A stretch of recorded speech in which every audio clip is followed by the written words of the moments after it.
Hello, this is a regular meeting of the Select Board for Tuesday, January 25th, 2022. I am Raul Fernandez, the Vice Chair of the Select Board, chairing tonight for Heather Hamilton, who is in the meeting but also in transit. The Select Board will be entering into executive session for the purpose of discussing litigation strategy with regard to a pending claim and discussing strategy related to collective bargaining of an employee vaccine mandate with all town unions. We will reconvene in open session at the end of the executive session at approximately 6 p.m. All those in favor of entering into executive session? Bernard? Aye. John? Aye. Miriam? Aye. Heather? Aye. And I'll vote aye as well. Devin? Okay, I'm gonna think.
Hello, everyone. Welcome. Good evening. Welcome back to our select board meeting for Tuesday, January 25th, 2022. I'm Raul Fernandez, the vice chair of the board. Our chair, Heather Hamilton, is with us, but in transit, so I'll be chairing this meeting.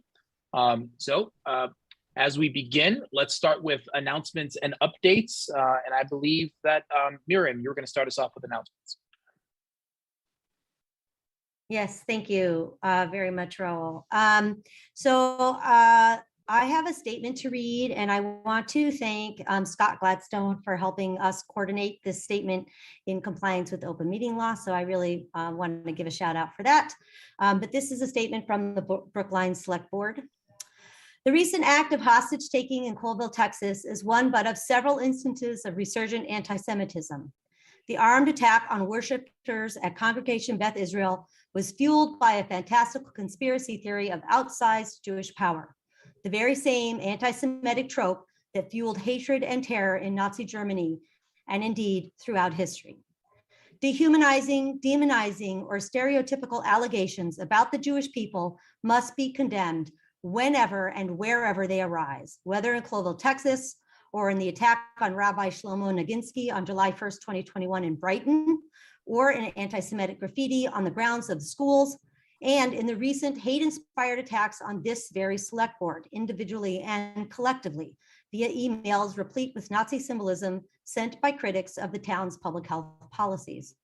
This select board stands with the Jewish residents of Brookline and pledges to protect them and their institutions and to celebrate our Jewish neighbors as part of the diverse tapestry of our Brookline community, and to be vigilant in calling out anti-Semitism in all of its forms and expressions and all other hatreds. We are united and we will not be divided. Thank you. Hear, hear. Thank you, Miriam. Bernard.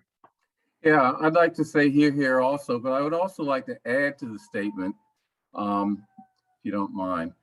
You know, while I think it's important for the select board to make this statement, I am a little concerned that it does not clearly recognize what I call the indivisibility of hate. Whenever an incident of hate occurs against one community, we must call it out, but we cannot let people think that that incident is somehow isolated to that one community, especially in the current environment in the US and unfortunately the world. For example, anti-Semitic tropes are a subset of the strategy that hatred uses everywhere to prepare for violence against people that they target. We saw that strategy full-blown against immigrants and Muslims during the previous presidential administration and other groups. And I don't want my community of Black people, for example, to think that, to paraphrase the very imperfect German pastor Martin Niemöller, that it was an attack against the Jews, but I'm not Jewish, so I must be safe. We must make sure that our response to hatred, and I think that this statement is such a response, but I want to emphasize, we must make sure our response to hatred of any nature is based on an understanding that attack against one is an attack against all, and specifically, we will not let Jews isolate or leave the Jewish community isolated, nor will we leave any other community isolated against hatred. That's it. Thanks. Well said. Thank you, Bernard. Other members of the board, any updates? John. Yes, I wanted to say it was a pleasure and an honor to work with Miriam and with Scott Gladstone on that statement. And I'm very glad we were able to present it tonight. I also want to acknowledge that something else has happened within the past couple of weeks in the category of violence and violent attacks, and that is violent attacks on police. And New York City in particular, second police officer involved in a shooting in Harlem this past week died today. And then there have been 4 shootings of police officers since the beginning of the year. And I don't think we actually need this reminder, but this is a reminder that the nature of the job that police officers perform puts them in danger of their lives. And the situation in which the two officers who died this past week as a result of a shooting is sadly typical. It's regarded as by many as the most dangerous of responses that police can make, and that is a response to a threat of domestic violence. And indeed, this one resulted very tragically in the death of two police officers. Our police officers in Brookline respond to calls for protection against the threat of domestic violence. This is far from unheard of in Brookline. It's a danger. They face it, they respond to it, and by all indications, they respond to it pretty darn well. And my sympathies go out, excuse me, not just to the people of New York, but to families of police officers everywhere that have extra reason to worry this week.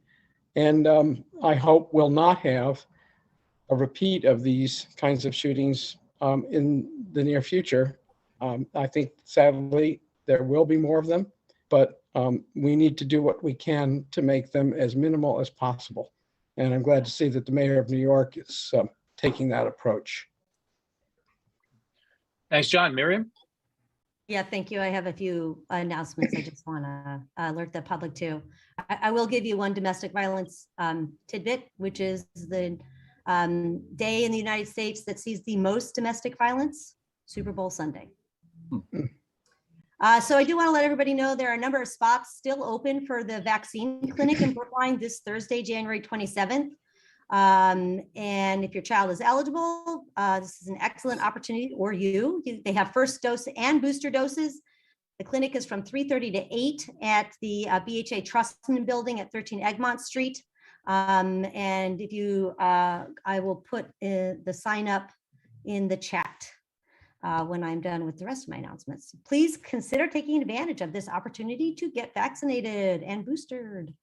I want to highlight that they're on Thursday, February 3rd from 7 to 8:30, free registration for Hidden Brookline, Reflections on Slavery and Freedom in Brookline. And if you go to the Hidden Brookline site, the link to register is there, and I will also put that in the chat. And finally, I would like to encourage everybody to attend the Affordable Housing Meeting on Wednesday, January 26th from 7 to 9 to talk about the housing production plan, to give their community input. And this is one of the 3 community forums.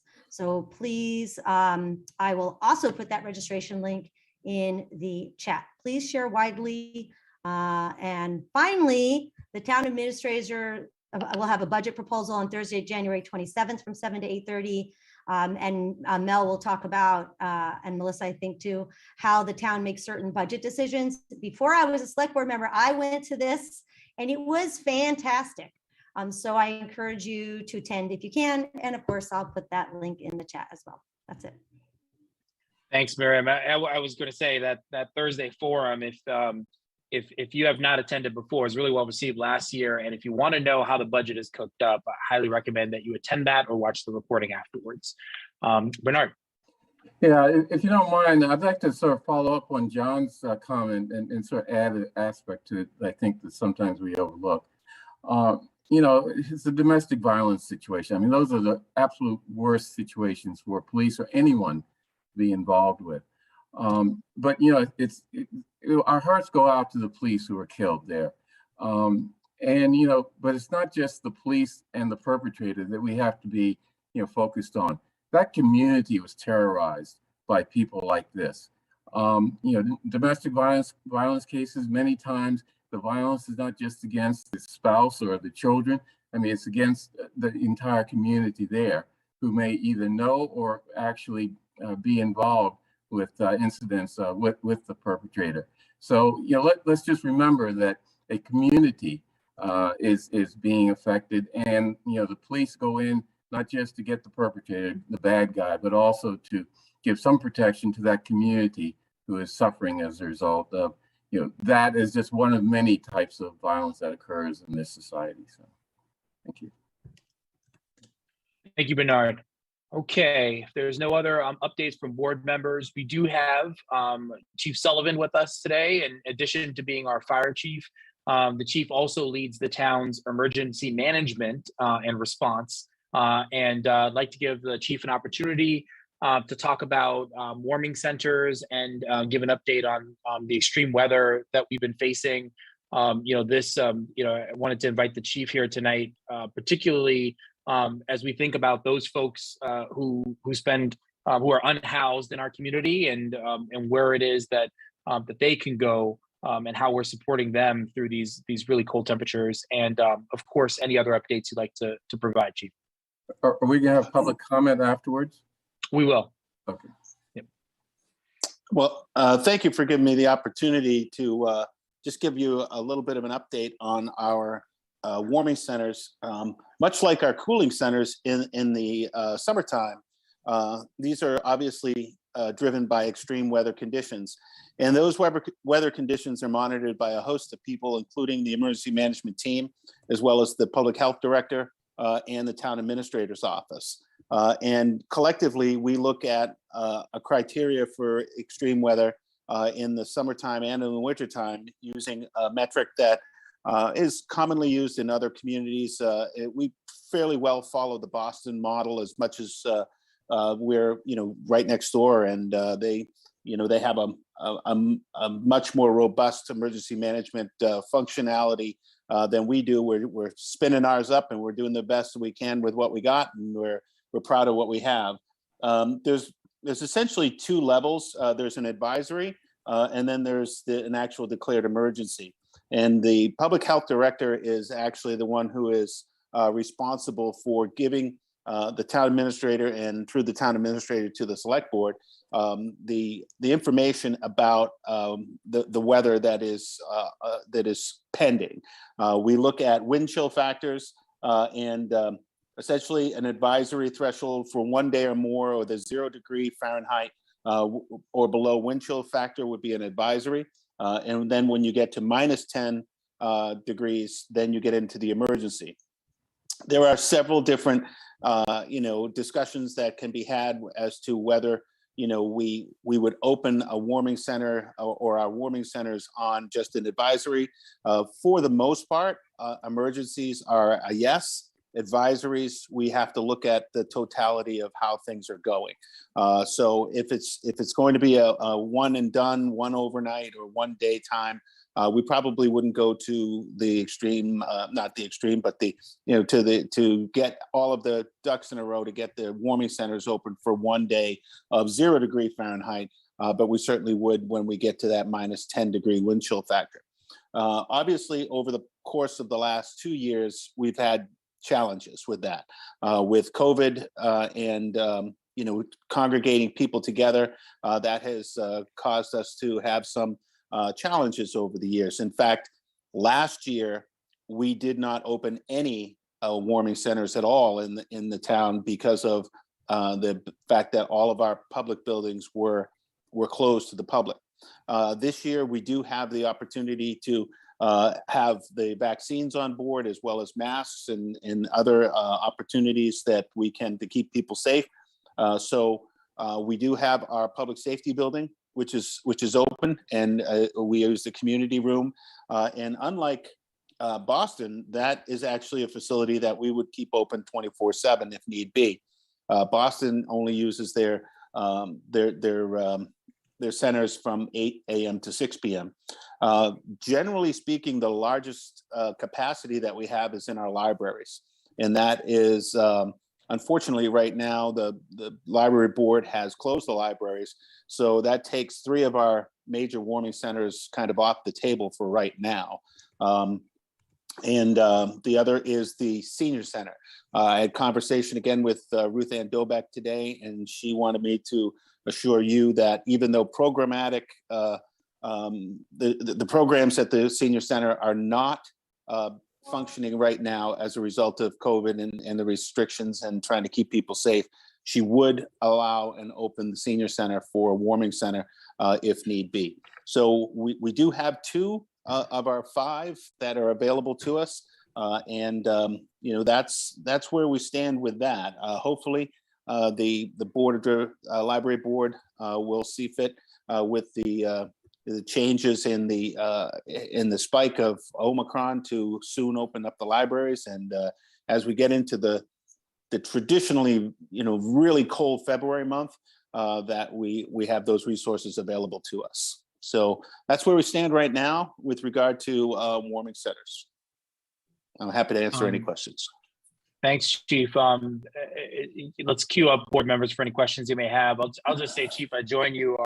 I appreciate the caution that the folks on the library side are exercising, and I'd rather them be more cautious than not.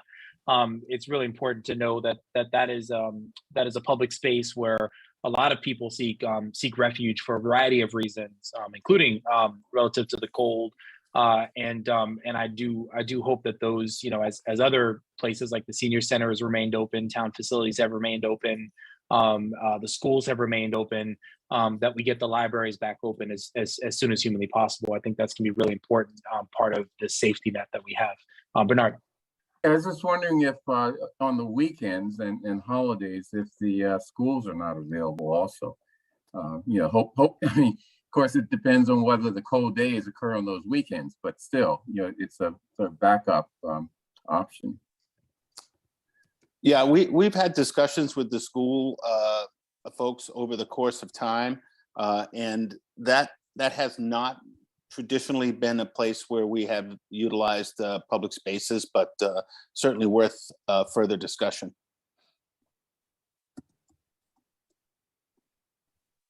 All right, thank you. Anything else for the chief? All right, Chief, thanks for taking the time. Really appreciate this important update, and Sure. Keep us apprised. Let us know what you need. You got it. Thank you. Great. Oh, John. Yes. Can I just briefly interrupt this select board meeting for another really important update, which the chief might want to hear? And that is that David Ortiz has been elected to the Baseball Hall of Fame. Hey, big puppy. And I just Well violated the deserved. open meeting law because that wasn't on our list of topics tonight. So Yeah, well deserved. No, it's under public comment. There you go. And that is next. Public comment coming up next. Oh, by the way, one thing I forgot to add, and maybe this is now that the chief is gone, maybe for Mel in our select board office.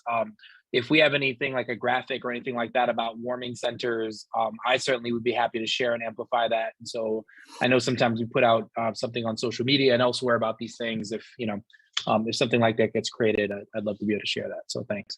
All right, select board public comment. Thank you for joining us for public comment. This is an opportunity for us to hear your perspective on the issues in Brookline that matter to you. We do have a few rules I'd like to share. Each person speaking tonight is limited to 3 minutes. You don't need to use the entire time, but you may if you like. Please refrain from personal attacks and from addressing personnel issues during your comments. Members of the public sometimes raise questions during public comment. We may be able to provide a quick answer to a question, but are more likely to work with staff to get a more thorough answer and respond over email. We'll let you know when you have 30 seconds remaining, and when your time is up, please conclude your remarks at that time. If you have more to say, you're welcome to send an email to board members expressing your thoughts in greater detail. Devin, who's first on our list? First person signed up for public comment is Shira Fisher. You've been promoted to a panelist, and your 3 minutes will begin when you're ready. Hi, can you guys hear me? Yes. Okay, thank you so much to the select board for hearing my comments. Hello to everyone. I'm Shira Fisher. I'm a town meeting member from precinct 11. I'm the head of the Corey Hill Neighborhood Association, and I'm a mom of 3 kids. In our neighborhood, we've been trying for years to get basic crosswalks on Summit Avenue, and we're still on a long wait list. In light of recent local accidents, which I'm sure you all know about, and the fact that there are still so many, and in some cases the numbers are increasing, together with other residents of Brookline looking for investment in safe streets, I bring 2 requests from a group working to improve safety. Number one, we strongly recommend that the town immediately provide adequate funding to the transportation department to address the troubling backlog of safety-related improvements to our streets, sidewalks, and intersections. The lack of funding has repeatedly been quoted as a reason why things haven't moved forward.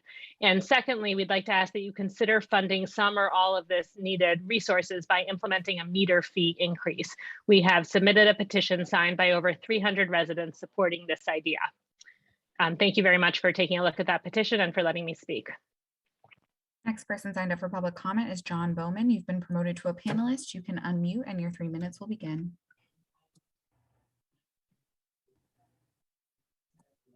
Thank you. My name is John Bowman. I'm a resident of Park Street, a former chair of the Bicycle Advisory Committee and a co-sponsor of the petition Shira just spoke about in support of transportation funding and increased parking meter rates.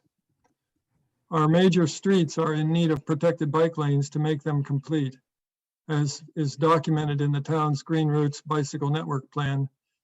And the town's complete streets policy requires every major street project to make the street complete, which I understand requires more funds than street projects before the requirement of complete streets was in place. There's also a large backlog of safety-related requests and neighborhood traffic calming requests, as Shira mentioned, dating as far back as 2015, as documented in the memo that we sent to you this morning with our petition. Currently, there are 50 to 100 motor vehicle crashes with a cyclist or pedestrian each year. And since 2016, there have been 141 crashes into pedestrians causing injury. Some of these kill people. Most recently, Patty Arellano, who died after being struck at the intersection of Washington Street and Downing Road. Brookline urgently needs a much larger transportation capital outlay and additional transportation division staff as requested by the Department of Public Works. As Shira mentioned, we have identified a parking meter rate increase as a good source of revenue that could go a long way toward filling that funding gap to make our streets safer. Brookline's standard rate is only $1.25 per hour, while Boston's ranges from $2 to $3.75. Please don't put this off yet another year. Provide the funding in this year's budget to make our streets safer. Our seniors, our families, and our children will thank you. The next person signed up for public comment is Neil Wyshynski. You've been promoted to a panelist. You can unmute and your 3 minutes will begin. Good evening, Select Board, and thank you for letting me speak. And first, I'd like to thank you for your eloquent statements regarding the recent hate incidents. I think it's a sad state of affairs that we have to make these kinds of statements, and it's probably a leftover from the tone set by the last administration. I'm speaking tonight to kind of raise the awareness of what happened at the last town meeting regarding Article 26. And Article 26 was a resolution calling for the town to engage in a comprehensive and strategic planning process. And it started out as controversial, and toward the end, people came together over the notion that we need to think strategically and comprehensively about planning, and called on the town to start that process and engage a committee to do so. And I hope that in the coming weeks, I know you have a lot on your plate, but I would hope in the coming weeks that we can get that started. And by the way, I'm not volunteering to be on that committee, but I do hope we get that started. So thank you. Next person signed up for public comment is Deborah Brown. You've been promoted to a panelist. Your 3 minutes will begin when you're ready. Hi, my name is Deborah Brown. I'm a town meeting member, Precinct 1. And Neil and I did not coordinate our presentations, but the first thing that I want to talk about is just how much the town needs a strategic plan. You know, when I hear about a budget discussion taking place, absent a discussion about what our priorities are, it's like, you know, what are we doing? You know, I do know that there are certain things that have come up as priorities. Clearly, health and safety are always going to be in that priority range, but so is affordable housing. But when you look at the budget, it is far removed from being a priority.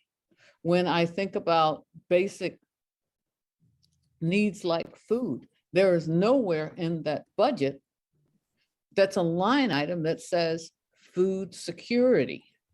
And so I'm disappointed, and I would encourage you to think about how to start the conversation around creating a strategic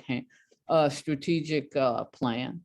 I'd like to remind you that it's actually town meeting that approves the budget. And I know that the way the process works, when we get the information, it's so late in the game that there's little to do. But you know, there's always this thing called a budget amendment. And nobody wants to go the budget amendment route. But if you don't get heard, then that's where you end up. So one of the things that I'm going to go back to that hasn't been addressed is what happened to the money to make repairs at 25 of BHA's worst units? Where is the money? What conversations are even taking place that would get to those units being repaired? I want to raise very quickly the fact that, and I raised this last week and I'm going to raise it again, and that's the Recreation Department covers 30% of the cost of programs. Those programs on average cost like $285 per week. If you want to send your kid to camp, let's say for a month, You have 30 seconds. you're looking at $1,100. One last thing, ARPA should not be used as a vehicle to cover capital expenses. If we need overrides, then we should use our override capacity. And that includes things like vehicle safety, road safety. These are capital expenses, and we shouldn't act like they're not. We should find a stream, a budget stream, and deal with it. So thank you very much. The next person signed up for public comment is Leonard Holy. You've been promoted to a panelist. Your 3 minutes will begin when you're ready. Hello, my name is Len Woolley, and I'm a town meeting member from Precinct 11 and a member of the Transportation Board. Following Shira Fisher's and John Bowman's comment, I have a question for the Select Board. Does the Select Board want the Transportation Board to include discussing parking meter rates in its February agenda?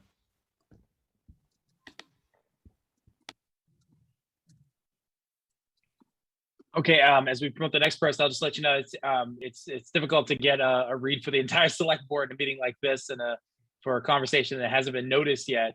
But I would encourage you to talk to the chair of the board about that, who is now raising her hand. So let's hear from her. So Len, I CC'd you on an email to Brian Kane expressing my desire that the Transportation Board take this matter up. There you go. All right, thank you. Next person signed up for public comment is Regina Frawley. You've been promoted to a panelist. You can unmute and your time will begin.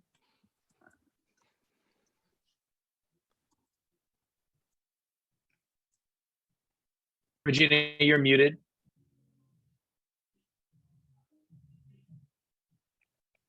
Thank you. Good evening. I have a question about the policy that I believe you voted last week on SUFA. And a variable was removed, a standard variable of community standard was removed. And that's a very legal thing. It's not just a conversational terminology. It actually has significant legal meaning. And I wonder why that was removed as a standard for what is shown on these signs that are on public sidewalks. I don't know if anyone can answer that in this moment right now. Can you send us an email about that and we can have somebody look into that? It's in your minutes. You voted it. It's your own minutes. It's your own vote. All right, appreciate that. We'll look into that then. Thank you. And we'll follow up with you directly. I think it's a very important question that everybody should get the answer to. I missed out on whether the fire chief was mentioning that there might be a place in South Brookline for warmth. I didn't hear it. I heard about the senior center as one possibility, but is there a place in South Brookline? We're so removed from anything in North Brookline.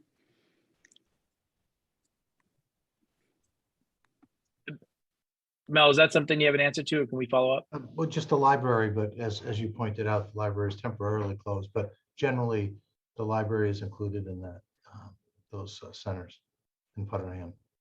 Can it be open for just that purpose? that's what I think Dr. Fernandez mentioned a little while ago. So I think we're working on that. I'm hoping that the library will be reopened soon. I hope so too. Thank you. Same. Thank you. Next person signed up for public comment is David Gladstone. You've been promoted to a panelist. Your 3 minutes will begin when you're ready. Thank you. Hello, Select Board. Hello, Mel. A couple of things. I want to make you aware that the Chamber, in conjunction with the CCMA, will be sending a letter to you on the composition of the Babcock Street Committee for the parking lot. Secondarily, we want to reiterate that small businesses are hurting still. COVID continues to ravage the restaurant industry. And I hear this every day as a banker, that they're still trying to figure out ways to make ends meet with regards to what's going on with the reduced traffic. Lastly, I want to make you aware that the Chamber and the town are reaching out to Brookline-based businesses for a showcase, which is going to occur on February 7th for the USGA Open. This is part of the town agreement where the showcase, the national caterer, Ridgewell's, will be able to view the selection of what businesses can do in Brookline that are food purveyors. And this will be occurring on February 7th, and there'll be about 5 businesses at a time. And it's a great opportunity for Brookline businesses to showcase themselves, to be able to have a chance to participate with the US Open. Thank you. That concludes public comment at this time. Okay, thank you. I did want to respond for the folks that that spoke about the transportation budget. And I'm reminded of a meeting that we had in December where we were talking about the budget, and where our chair indicated a desire to direct more funding to the transportation department. I indicated the same, and other board members indicated the same as well. And I remember bringing up the issue around the possibility of using increased meter rates to be able to fund some of this. So I think for those that are speaking out on this, this is the right time to do so. You have a board that I believe is inclined to agree with what it is that you're proposing, and that we discussed in December. And I think you're likely to see action on this. So thanks for giving us the community support that we need to press for better investments in transportation budget within the overall budget. So thank you. All right, next up, we've got meeting minutes. We have the meeting minutes from January 18th. If folks have sent any edits they have in. If there are any, let us know now. Hearing none, let's go ahead and approve the following meeting minutes from January 18th, 2022. All those in favor, Bernard. Aye. John. Aye. Miriam. Aye. Heather. Aye. And it's an aye for me. All right, so now we have our Bernard, please. Yeah, let me just mention that I made one change to that, just indicating that I circulated that memo on the audit. People should just be aware of that. So. Great, thank you, Bernard. So now we have our consent agenda. I will read through it briefly. There is a question of authorization to hire for a senior accountant in benefits. This is the Controller's Division of the Finance Department. Another authorization to hire for a concierge in the Treasury Department. We have grants for the Police Department. One is a FY 2022 State 911 Department and Support Incentive Grant in the amount of $248,276. And another one, also FY 22 State 911 Department Training Grant in the amount of $18,874.37. We have a question of approving the modification of MassDOT municipal project agreement associated with Gateway East to make a final payment to MassDOT in the value of $328,327.09. And finally, we have a question of approving local financial assistance from the Massachusetts Water Resources Authority in the amount of $3 million for the town of Brookline sewer system rehab, planning, design, and construction of an MWRA project. All right, let's go ahead and move for approval. All those in favor, Bernard? Aye. John? Aye. Miriam? Aye. Heather? Aye. It's an aye from me as well. All right, moving on. Calendar, we have Director of Health and Human Services appointment. Mel, would you like to take this one? Yes, I would. Thank you, Mr. Chair and members of the board. I'm very pleased this evening to make a recommendation for the appointment, for your approval, the appointment of Sigal Reese as the Director of Public Health and Human Services. I sent a memo documenting this, but I'm going to summarize it for your benefit and the public. So for the past 15 years, Ms. Reese has served as the Director of Public Health in the town of Norwood, not too far away. Smaller community, yet one that's involved, in the Boston urban region. Sigal possesses a master's degree in public health from Boston University, and she also participated and received a certificate in local government leadership from the Suffolk University MMA program. She's also demonstrated leadership in her profession. She is currently the president of the Massachusetts Health Officers Association, which shows leadership among the professional organization. And she, during a pandemic, of course, that particular position has exposed her to a lot of media and public relations involvement. And she's handled that very well, and that will serve her very well in Brookline also. I do want to talk about the process a bit.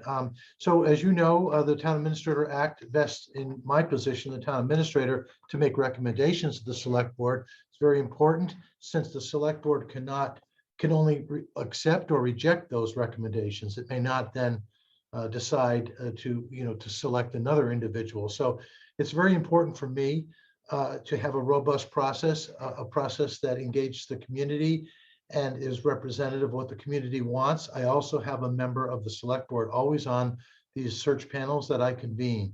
And in this case, Dr. Askenazi was willing to serve on this panel. And I also had the benefit of the following other professionals in the community. Advisory Council on Public Health Chair Patricia Marr, who's a registered nurse. Dr. Al Di Maria, who's a former medical director with the Massachusetts Department of Public Health, I believe a former resident of Brookline. Dr. Annapurna Paduri, who is a resident and is a doctor at the Boston Children's Hospital, and Professor Harold Cox of the Boston University School of Public Health, who I know you know.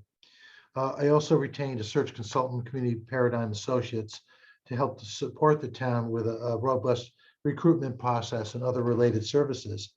I did consider the pool of candidates, a qualified and diverse panel, a group, and I was pleased of the efforts of our consultant to generate that. But Sigal Reese really stood above the rest of the candidates and received the unanimous support of both my search panel as well as myself as the person best suited to meet the public health challenges of the town of Brookline and to lead our public health into the next decade. So I am strongly recommending the appointment of Sigal Reese as Director of Public Health and Human Services.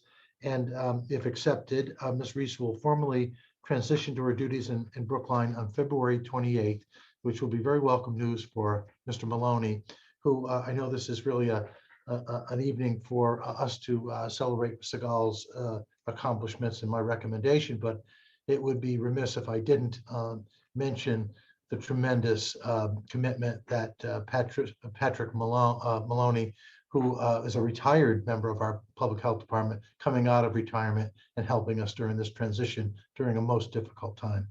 But at this time, if I could ask both Miriam and Patricia just to briefly comment on their perspective and then seek a vote from the board. And I believe Sigal is here. If everything goes well, you can say hello to her. Miriam, why don't you kick us off and then we'll go to Pat. Great. So first I want to thank Mel. I actually thought it was a wonderful process, very well run, efficient, and the selection committee was the creme de la creme. I mean, I was on a committee with Dr. DeMaria. I mean, that was like, woo, like these are big names. So we had a really wonderful group, and I thought everyone worked so well together. So I do want to thank Pat too, Maloney. I mean, talk about stepping up at a really important time for the town. So I really appreciate that. And I just have to say, I am overjoyed that Sigal has accepted and would be coming here. I just think she's she's just a perfect fit for what we need right now. Her experience, her personality, her expertise. I'm very excited for what she can help us do as a town in terms of our public health. And I look very, very forward to working with her. Thanks, Miriam. Pat? Okay, good evening and hello everyone. My name is Pat Marr, a longtime Brookline resident, a nurse practitioner and chair of the Advisory Council on Public Health. And thank you, Select Board members and Mel, for this opportunity to speak in support of the appointment of Sigal Reese as our next Director of Public Health and Human Services. As a member of the search panel, I had the opportunity to participate in the interviews of many qualified candidates for the position with Miriam and Mel. And I echo Mel and Miriam's comments about Sigal. Each of us on the panel found her to be supremely qualified and ready to lead our health department. I think Sigal's accomplishments as health director in Norwood, her data-driven approach to practice, her skills in communication, her impressive leadership qualities position her to navigate our community to a really healthy future. So I strongly support Sigal's appointment, and I look forward to the future of public health in Brookline under her leadership. And I too would like to take this moment on behalf of the entire ACPH, Advisory Council on Public Health, to thank Pat Maloney, who has so ably and graciously served as interim director, and to the health department staff. They've worked tirelessly through this pandemic and all of its uncertainties to ensure the health and safety of Brookline. So I really am excited to welcome Sigal and to meet with her personally, and thanks to them all, and thank you. Thank you, Pat. And all I can say is, that everything that I've heard from Miriam and Mel in particular about this appointment is that they've got high hopes and great promise for Sigal. Mel in particular, we've done a few of these appointments in the past, and Mel's done I can't even count how many, I'm sure. But Mel was dare I say giddy about this appointment. And I just say, this is really great for us. To the extent that we can retain Pat Maloney as much as possible, or just keep coming out of retirement to help us out when we need it, that'd be terrific too, because he's been phenomenal. But very excited about this, and excited to meet Sigal after our vote. Is there any other questions or comments from the board? John. Just for the record, I just want to say Mel does not do giddy. That's not in his record. I'll believe it when I see it. Close as it gets. Yeah, as close as it gets to giddy. I'm just going to second everything that's been said, and congratulations to all who were involved in the search, and welcome to our new public health director. It's a great step forward in a department that is already full of really, really top-notch people, not the least of whom is Pat Maloney. So onward and upward. All right. Well, why don't we go ahead and make it official, and then if anyone has any, anything else they'd like to say directly to Sigal, we can do that. So I'm going to go ahead and move us to a vote. This is moving approval of the appointment of Sigal Reese as the Director of Health and Human Services as recommended by the Town Administrator. All those in favor? Bernard?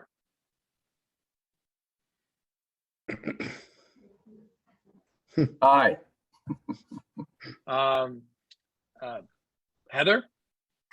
Aye. I'm sorry, I'm just looking at my list and you appeared second. That was my vote. John? Aye. Miriam? Aye. I should And hope Alm and so. I as well. So fantastic. Congratulations, Sigal Reese, and welcome.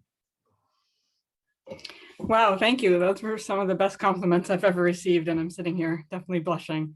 Really want to thank the Select Board, Mel, and the Selection Committee. It was really an honor and a wonderful process to go through on my end also. And I just really look forward to joining the Brookline team and working with, like you said, the phenomenal staff within the Public Health Department. Fantastic. Well, welcome to Brookline, and obviously let us know as always, how we could support you. And, I'll just add that you have a fantastic advisory council on public health. We were talking about this, I think, a week or so ago, just at how strong they've become and how absolutely necessary they become in these times. And so you've got a great group of really smart, accomplished Brookline residents ready to help and support what it is that you're doing. So there you go. All right. Well, thank you very much. Feel free to stick around if you'd like. We're gonna move on to another appointment. This is Mel as well. This is a retirement board appointment. Yes, Mr. Chair, the Brookline Retirement Board is a somewhat independent entity. It's really, in some ways, governed by the State Public Employee Retirement Administration Commission. There is one general Massachusetts contributory retirement system, and all state and local employees are in that system. The way that the system is managed is done at the local level. Some communities gather together in a county system, but those communities that are large enough have their own retirement systems, even though they're still bound by the same general rules of the system. Brookline has a retirement board, and all retirement boards are comprised of the same way. 2 of them are elected by the employees or retirees. One is by ex officio, it's the town controller, which in our case is Mr. DiPietro. And then those 4 members, and then one is appointed by the select board, and then those 4 members will get together and appoint someone else. The select board's appointment has, at least as long as I've been here, been the finance director of the town, previously Steve Cirillo, and then Gina Franconi. And now we'd like to transfer that to our acting finance director, Justin Casanova Davis. So really, it's as simple as that. And I would just appreciate a vote of the board for appointment of Justin Casanova Davis to fill the select board's appointment on the Brookline Retirement Board. All right, fantastic. Any questions about this? So hopefully our acting finance director, Justin Casanova Davis, hopefully may stick around and become our permanent finance director, I hope anyway. But in the meantime, let's go ahead and get him on the retirement board. So this is a question of appointing acting finance director, Justin Casanova Davis, to the Brookline Retirement Board. All those in favor, Bernard? Aye. John? Aye. Miriam? Aye. Heather? Aye. And it's an aye for me. All right. Next up, we have some board and commission interviews. Looks like we have a couple of candidates for the Brookline Commission for the Arts. Devin will be working to get them promoted. Okay. First up, I see Ellen Goodman. And Ellen, when you're ready, how about you just get us started by giving us about 90 seconds about yourself and your interest in the Commission for the Arts. Sure, 90 seconds. That's a nice little chunk of change. There you go, as much time as you need. Well, I'm one of 4 generations of families, Brookline families, and I've been interested in various pieces of the arts for a long time. I've been a lifelong journalist. I was at the Globe for 40 years. Subsequent to my time at the Globe, I managed to flunk retirement many times.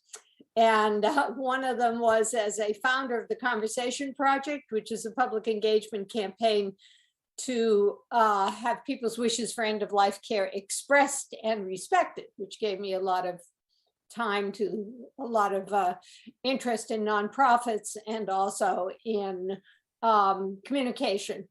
And I have been a podcast host and completed a podcast called She Votes, which was about the 19th Amendment that led up to the centennial of the 19th Amendment. And just in my private life, I've been a potter.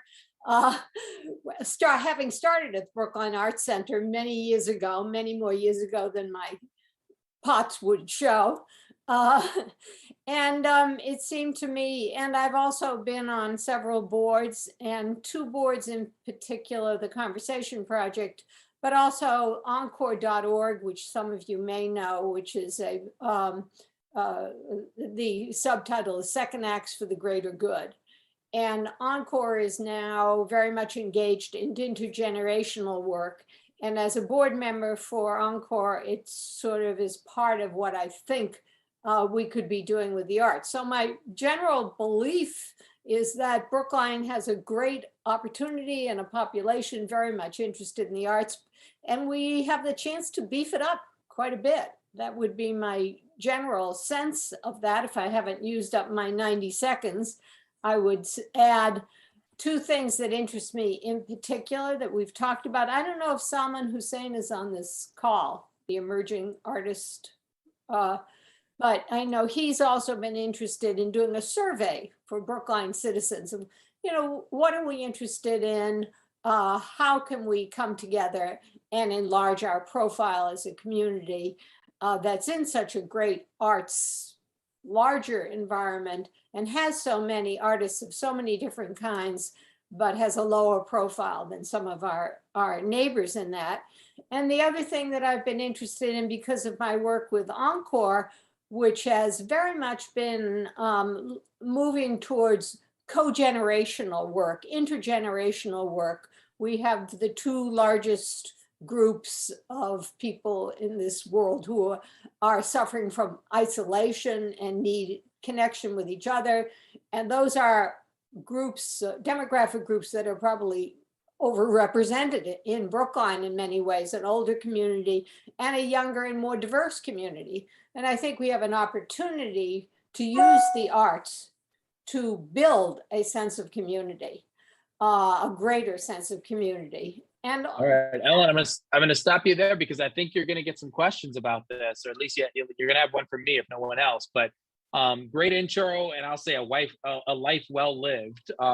Let's see what board members want to know more about, though. Okay. Sure. Let's go with John and then Bernard. Hi, Ellen Goodman. I feel like saying longtime reader, first time, this, whatever this is. Right, role reversal. So thank you for all of your years of columns in the Globe. And I still I don't even open the paper anymore. I just go to the website. But I keep thinking maybe I'll see another Ellen Goodman column. And sometimes I do, actually. So that's great. I just want you to know, and this is in fairness to you and the other candidates, I managed to somehow become known as soon as I got elected to the select board as the guy who's fixated on the notion that the poet laureate should be a poet. And so I'm gonna assume that the best of all possible worlds, we get you on the Arts Commission and maybe the other candidates at some point as well, and that you'll support the poet laureate being a poet. I'm not making it a condition. I'm just putting in a plug for it. Well, it sounds sensible. Thanks, John. Bernard? Bernard, interesting. It doesn't look like you're muted, but I can't hear you for some reason. What's going on there? Still nothing. You have some headphones, Bernard?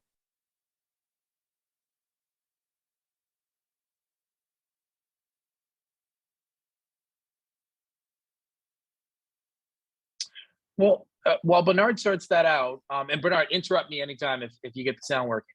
I wanted to ask Ellen about this idea. I'm very intrigued by this intergenerational, project or idea about getting folks across generations connected through the arts. I'm wondering if there's some ways that you've seen that done effectively before, or some ideas that you have about how we might be able to do that. Well, I think that we should start perhaps with a survey and see what people are most interested in.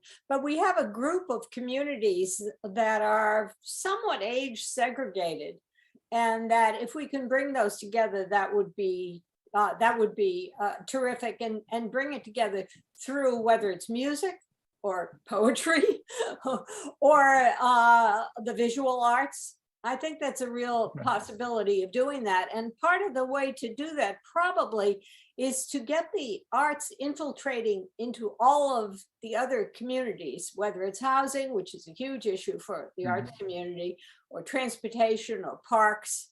So I don't have a specific 3-point program to get there, but I definitely have the, I would love to work with the other people on the commission and in the community. I bet you they have some wonderful projects in the senior world too. Well, it starts with having the right mindset. So, well, Ellen, thank you very much. I think we may need to have Bernard reach out to you directly. He's still working on some sound issues, but wanted to thank you. In the chat, if he wants to. Okay. Yep. You can put it in the chat. Yeah, he may be able to do that as well. Bernard, one last chance if your sound's working. No, still not. All right. Just get connected with Ellen. Speak directly. Thank you. Thanks, Ellen. Next up, Devin.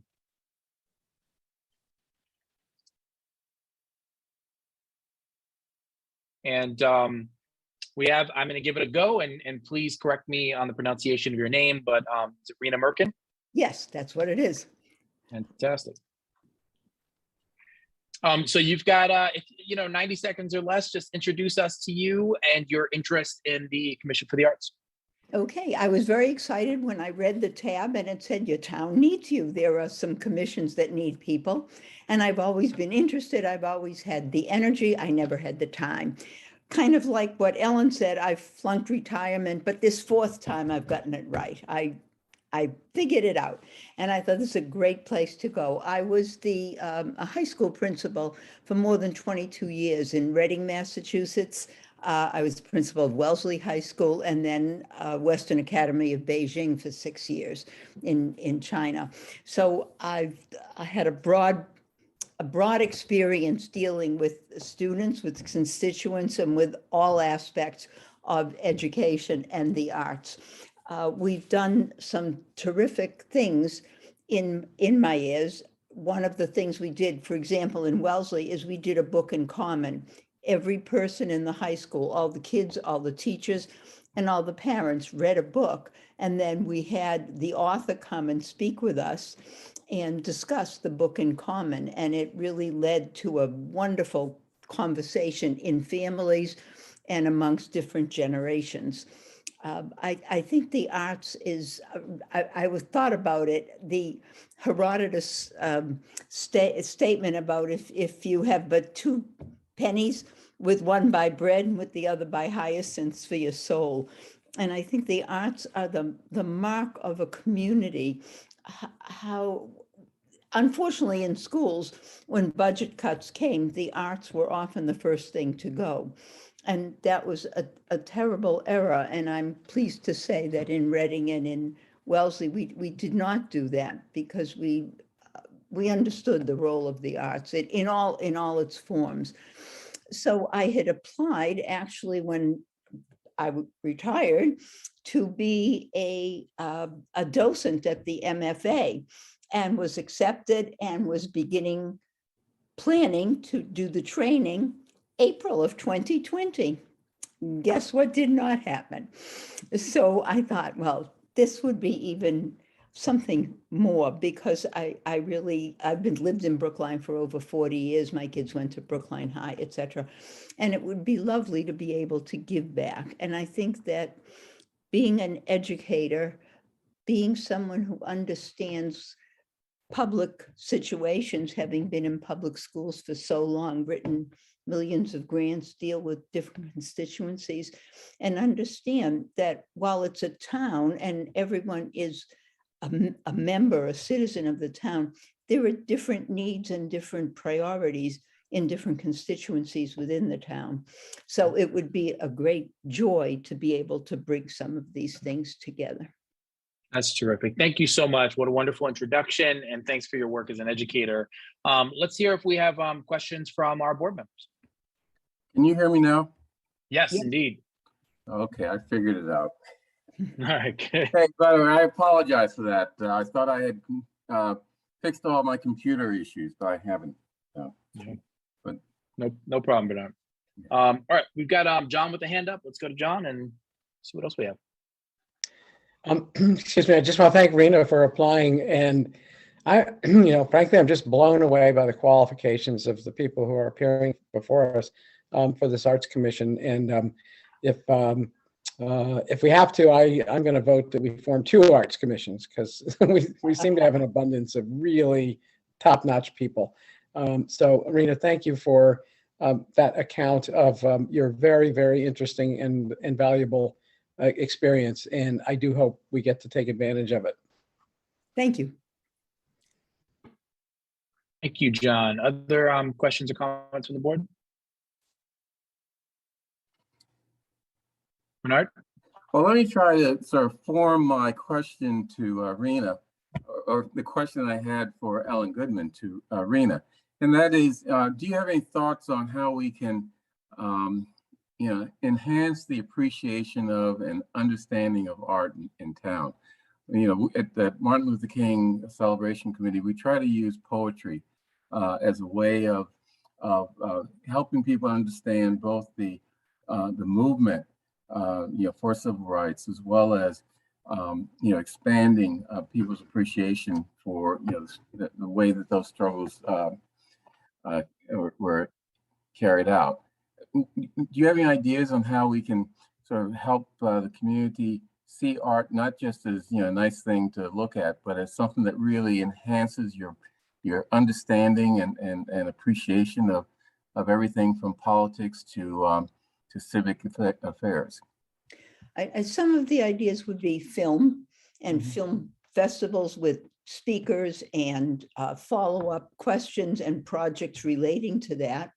Another, there are many projects that could come from that, from kindergarten children to senior citizens. Also intergenerational reading and discussions. What was life like at this point? At this point, I went back to my alma mater, UMass Amherst, and we talked about dramatic events in your life. And we talked about when President Kennedy was murdered, and the students there looked on us and we said, that was our 9/11. That was, and it helped develop some understanding across generations. Another idea, for example, if there was something that needed to be done physically in the town, I'm thinking of my school in China. We had to build concrete walls for to contain the earth. And we decided, instead of leaving them there, we did, each student in the graduating class did an assigned space of a mosaic to represent him or herself. What are you? What design would you like to do? And that is there now, that this was this class in that year, and this is who they were, the countries they were from, their passions, their ideas. So I think those are some ways that would bring people together across generations and across particular groupings to do something to make them understand that art isn't just a picture you go to see in a museum. Art is it's the tapestry of your life. It what gives our lives color and depth and dimension and meaning. So well said. Thank you. So we're at time here for this interview. Just want to thank you for applying. So folks know we have a number of other applicants. We're going to be interviewing them over the next few weeks, and certainly expect to make some appointments by the end of February. And so just please stay tuned, and we'll be back in touch with you. Thank you. Thank you very much. Pleasure. All right. Well done. So the next is actually a discussion of the FY 2023 budget process and timeline, which is going to be led by Mel Kleckner.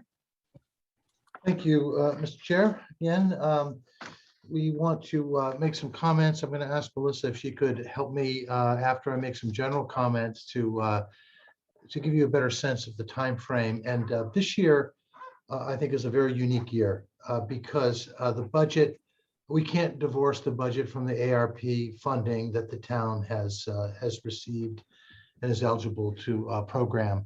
And in fact, we are going to have, in coordination with this year's operating budget process, a parallel process whereby the Brookline Community Foundation will provide the board with some general feedback from the community about the overall priorities that the community has for these funds. And we certainly are interested in the board's perspective as we develop at least an initial budget for this purpose. But I think it's fairly safe to say you've already heard our preliminary budget presentation. For those of you who attended the town school partnership meeting, you've heard it again. We have a fairly modest growth in our budget, and we're coming off a year where we were very conservative with the pandemic, and did see revenues plummet. But we're back to a point where we feel we are starting to see modest budget growth. But in terms of the overall needs of the town, we're nowhere near having a balanced budget. You've heard you've seen the school superintendent's budget proposal, which is several $1 million above the allocation of the town's general revenue for fiscal 23 that's governed by the town school partnership formula, which essentially shares general increases in general revenue, 60% for the schools and 40% for municipal departments. Now, we have, I'm going to say, a fair amount, a substantial amount of money from the ARP, the Federal American Recovery Plan Act. And we're beginning to get more flexibility. The new federal final rules, the United States Treasury came out. They not only allowed us to calculate a higher revenue replacement formula number, which provides us with full flexibility as to how we want to spend those funds, and the regulations were modified and clarified in some areas. So we believe we have a great deal of flexibility. We have a fair amount of money to go around. There will be competition. You will hear a lot of competition. I know you've heard about things. You talked about things this morning or this evening. You will hear a lot more, and then we'll begin to see some of the requests that have been submitted by members of the community as well as town departments, and the numbers will add up pretty quickly. So it won't be easy, but I do want you to know that we are expecting a lot of demand from the ARP to support the budget. We raised two points of caution here. One is that, as I said, there's a lot of competition for the money, and the board will have to, eventually, there won't be enough, believe it or not, there won't be enough money to go around for everybody, what we need, even with this fairly substantial federal grant award. So there will be competition. And number two, the money is going to expire. We are receiving money over two periods of time, but that money can only be spent during a certain period of time. And once that period is over, we will not receive any additional federal funds in this manner. So we have to be careful that if we do try to take advantage of our flexibility under the ARP and try to sort of layer it on top of the town's budget, there will be some challenges. So I just want to point that out. I hear a lot, we hear a lot every week about budget priorities, and we have this ability, to take care of many of those, but that will be somewhat limited. And again, the money goes away at the end, so we have to be very careful how we're going to sustain the kind of programs and initiatives that the federal funds will generate.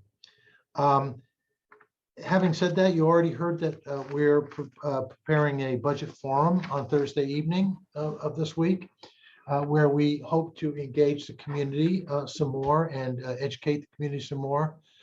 This board will be holding its own hearings on the budget, at least at the departmental level. So you'll not only hear department requests for the budget, but also you'll be hearing interest in departments' use of the ARP funds, as well as hearing those from the community through the Brookline Community Foundation. So I think there's going to be a lot of opportunity for input this year. Let me ask Melissa if she could just walk through a little bit of the timing and some of the components, and then I'd like to hear from the board. We decided not to do the typical budget objectives exercise at a board meeting this year. We're going to circulate some of our budget objectives.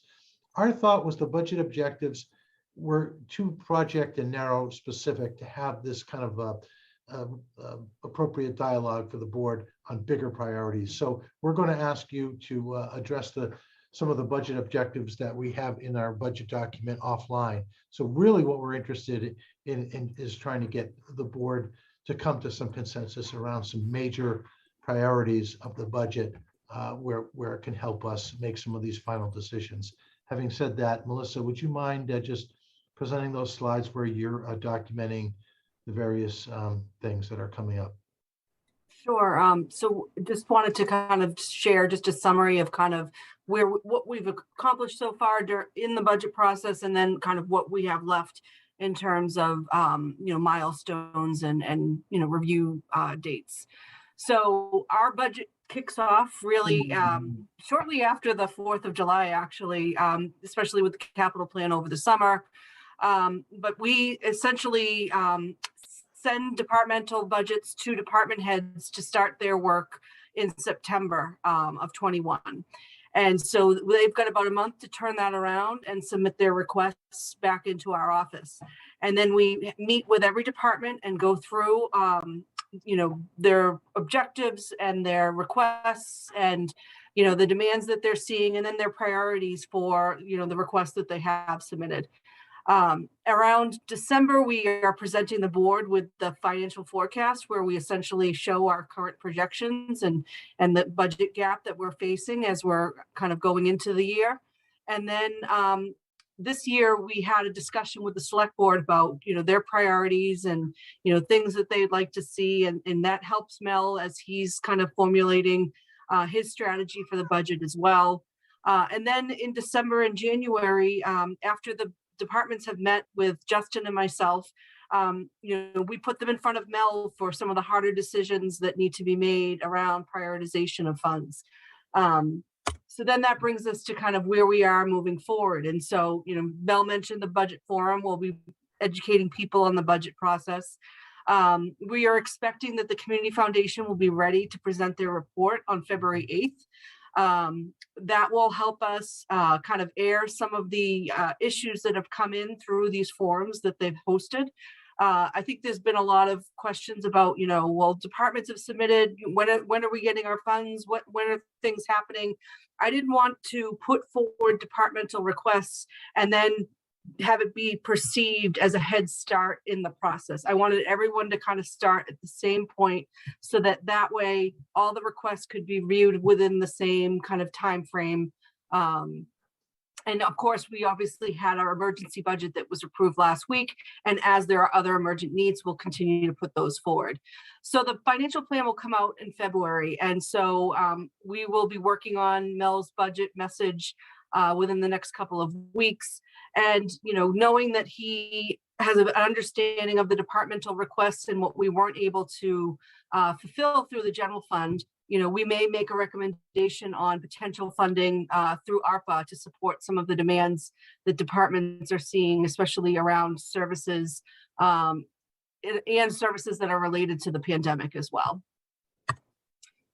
So then, February 22nd is when we will likely start the budget review process after the financial plan comes out. And we are thinking that timing works well to start airing ARPA requests. And I know the Community Foundation was looking to have nonprofits enter their requests towards the end of the month. Most of what we have in hand currently is departmental requests. And so I was envisioning a process where a department head would be in front of the board for their budget reviews, and at the same time also be discussing their ARPA requests. And I know Heather had sent out information about how she'd like to try and change the departmental budget reviews a little bit. And I think we can still work within that process to, achieve both a review of the budget and also a review of the ARPA requests. So then also we were looking to have a joint meeting with the advisory committee on February 15th. That's normally, we would be presenting to the advisory committee and to the board. When we were in person, we'd start downstairs and then come back upstairs and replicate the same presentation. So I think it's good that we're trying to be more efficient with our time, allows for questions, and you can kind of see, where the advisory committee perspective is and then where the board perspective is as well. Just noting that the warrant closes on March 10th for town meeting, and then we'll be doing warrant article reviews and budget reviews up until the first week in May at the very least, and then having the vote on the budget article tentatively scheduled for the first week in May. So I think that's the last of the slides. So just kind of wanted to outline that as the process, and then just open it up for further conversation with the board. Thank you, Mel. Thank you, Melissa. Heather, do you want to talk more about the process in which the board is going to be engaging with department heads around the budget? Sure. I'm very excited about this, and I hope everybody else is as excited as I am. So one of the things that I detest more than, well, I don't know, anyone going past 3 minutes when we've told them that they have 3 minutes to speak, is boring presentations. And so some of those presentations have been during the budget review. So in order to keep things fresh and on point, I have asked my other select board members to take 3 department heads apiece. There are 16 total departments, and we're all pretty familiar with the town administrator's office, so I didn't think it prudent to assign one of us to them.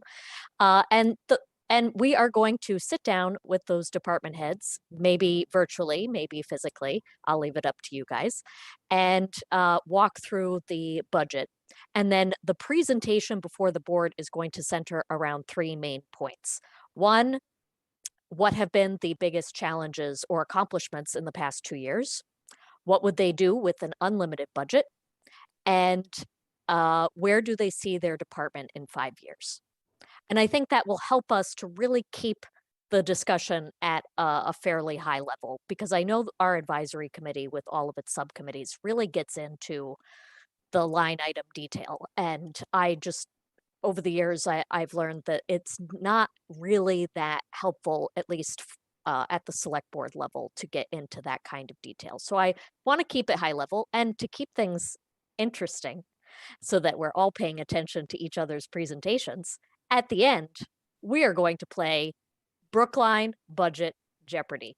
And I have a special guest that I'm very excited who has agreed to host. Make budgets fun. Let's go. Yes. Yeah, I think it's exciting too, because we as board members just get an opportunity to dig a little deeper into individual department budgets. Not so that we sort of look into those budgets specifically, but understand the process even more. And I think if this works out, we continue doing something like this as a board, then especially new board members are going to be helped out by doing that sort of deep dive and understanding the budget even better. The other thing I did want to mention, just a small thing, Melissa, on that last slide, you had May 3rd as a key date, but I'm not sure if that's going to be election day or not, as the first Tuesday in May, and we traditionally don't meet on election day. So I just wanted to clarify that. Yeah, would likely shift the date, but basically the target would be to have your votes in for the combined reports. If not by May 3rd, we'd have to do it probably the Monday before, so May 2nd, in order to hit the combined reports in time. Right. Yeah, I'd just personally recommend before that date, just so otherwise you're going to have a brand new board member that's going to need to get onboarded and all those kinds of things. Miriam. Just quickly, I am out of the country February 22nd. That is school vacation week. So I think that was one of your dates. So if just something to keep in mind, I will not be calling in to this meeting. Yeah, I think it's the kickoff of an ongoing review process. So that's when we'll commence departmental reviews. Okay. So just don't do my department, the ones that I'm. Noted. Thank you. John. Couple questions. How soon will people be able to visit the town website and see the ARPA requests submitted, excuse me, from the community. And same thing for the town. I know that we have already, put out some general information about the departmental requests from within the town government, but how soon will we be able to see more specifics of those requests? So we would likely be putting that information in your packet as you go to review them, so the public would get it at the same time. So not all at once? So I think we still need to kind of work. We don't know what's going to be coming in through the BCF process. And, we're not currently configured to have the portal available for public access. It's really an internal workflow so that we can sort through the requests.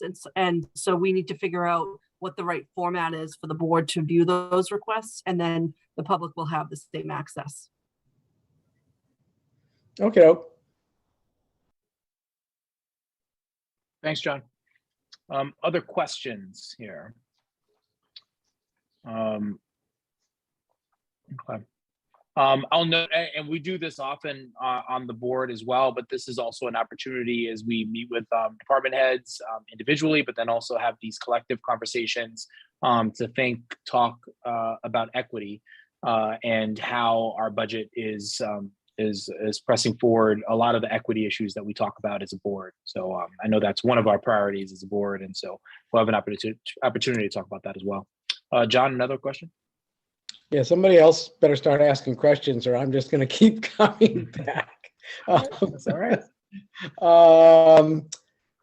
The town school split. Do we have a firm number right now as to whether we are going to take the 60-40 approach to the ARPA money in terms of the town school split? No, I would say we have not made that conclusion at all. There's no preconceived allocation for that. I think you will hear some of that when we talk about revenue replacement. I think there's an expectation that that would happen, but there has been no decisions whatsoever made about that under the ARPA dollars. And thanks, Mel. And that phrase revenue replacement is key because on the one hand, I've heard it said, and I agree, that we don't want to use one-time only funds for continuing expenses, ongoing expenses. But on the other hand, revenue replacement sounds like that to me.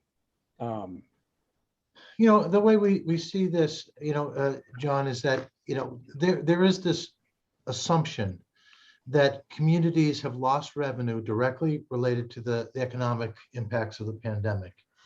And that under normal years, there would be certain revenue growth, and they've kind of gave one size fits all. So everybody has to use the same formula. So the concept, I believe, is that some revenue will rebound over time, certainly before the end of the time the money is over, and that there might be, and there could be, based on the formula, there will be revenue that will grow over time and get us back to the point where we were pre-pandemic. That's at least the idea. I think it sounds like a nice concept, but I'm worried that it really is a dollar for dollar revenue replacement. I don't think it is. And if I could just add that, I think part of the issue that we are seeing is that other needs have emerged that are prioritized higher than what we had pre-pandemic. So, to the extent that there's inflation issues and there's more pressure around collective bargaining, those things may need to kind of rise to the top when it comes to restorations of budget reductions. Heather's up next, but I just have a question on that because I read in the final guidance that we have the option of just putting $10 million toward revenue replacement without having to itemize, or we could itemize and go even higher than that. Is that a policy decision that this board is going to be asked to make? No, we're looking to see what looking to generate the highest number that we can because it has the most flexibility. So to the extent that we can make that a number that's higher than 10, we're still analyzing it. We're actually going to be needing to report on it this week, actually. But my initial analysis is showing a number that's higher than $10 million. Okay. But to be clear, if it's 10 million, the town is not obligated to spend a penny of that. It just gives us the ability to spend it in the most flexible way. But there is, to be clear, no obligation. And but as Melissa said, I think our goal is to create as much flexibility that we can and try to get that number as high as we can.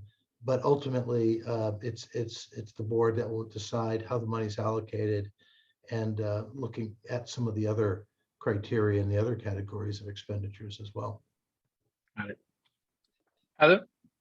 So I feel very strongly that we have a duty and obligation to look at the proposals that have been submitted before we start carving up the pie. And so what I'm specifically referencing is the 40-60 split.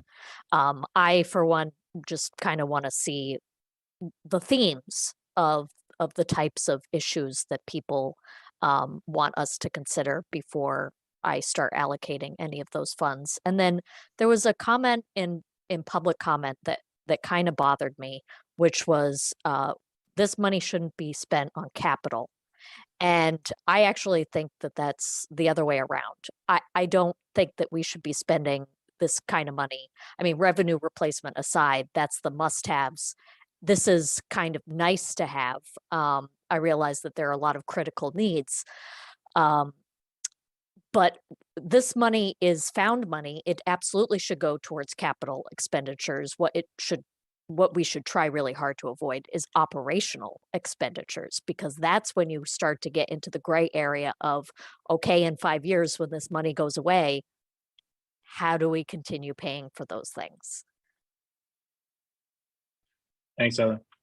I think it is an eligible use, and I would just add that in terms of the 60-40, I really think that the revenue replacement should be looked at over a multi-year period, because the shortfall that the schools are experiencing now is only going to continue into the next fiscal year. So we want to make sure that we're really kind of cautious when it comes to allocating the broader category, not knowing kind of other unforeseen issues that might emerge. Thank you.